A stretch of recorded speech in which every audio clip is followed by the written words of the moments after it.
pada tanggal 14 Agustus 2025.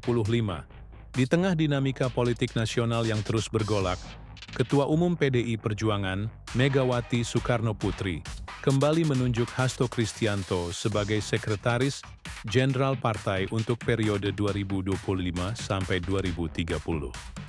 Keputusan ini, yang diresmikan dalam rapat DPP PDIP dan langsung diikuti pelantikan di kantor DPP PDIP Menteng, Jakarta Pusat, menjadi sorotan utama dalam lanskap politik Indonesia.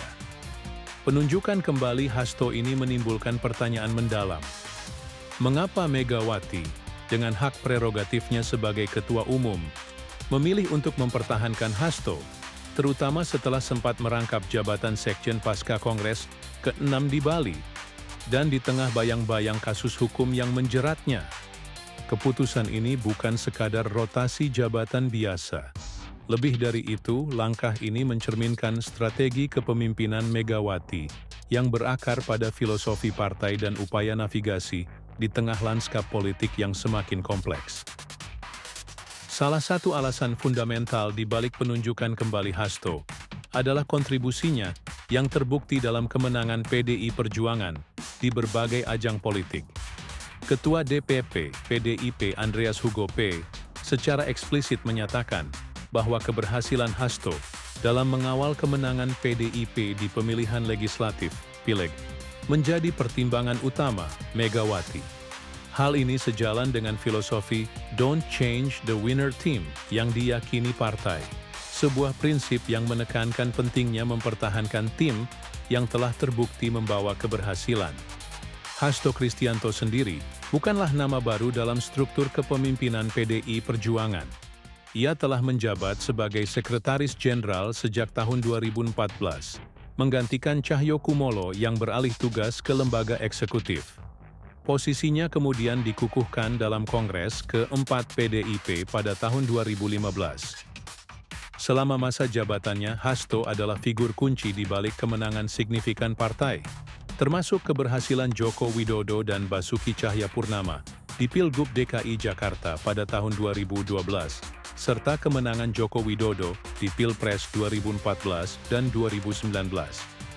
Penunjukan kembali ini menandai periode ketiganya secara berturut-turut sebagai sekjen, menjadikannya salah satu sekretaris jenderal terlama dalam sejarah partai. Ia dinilai memiliki rekam jejak yang menunjukkan kemampuannya mengelola konsolidasi internal yang kuat, sebuah elemen krusial bagi PDI Perjuangan untuk bertahan dan berkembang di tengah persaingan politik yang ketat. Masa jabatan Hasto yang panjang dan penunjukan kembali secara berulang, meskipun ada tekanan internal dan eksternal, menunjukkan bahwa nilainya bagi Megawati dan partai melampaui tugas administratif semata. Ia dipandang sebagai arsitek operasional yang tak tergantikan, dan seorang loyalis terpercaya yang mampu menerjemahkan visi Megawati menjadi mesin partai yang berfungsi efektif. Ketergantungan yang mendalam pada Hasto ini menyoroti model kepemimpinan yang terpusat di mana kepercayaan dan kemampuan eksekusi yang terbukti menjadi prioritas utama.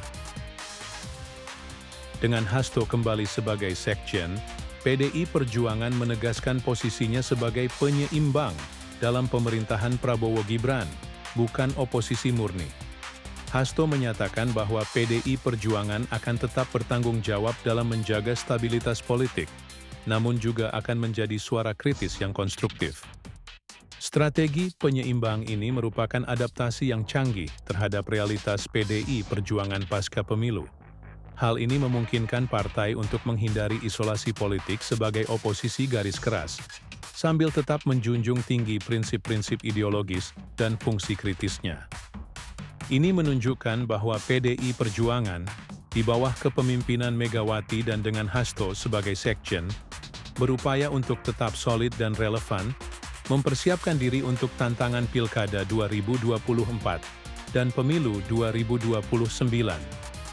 Dengan Hasto di posisi sekjen, PDI Perjuangan akan terus fokus pada kerja kerakyatan, menjaga soliditas internal, dan memainkan peran sebagai penyeimbang dalam politik nasional.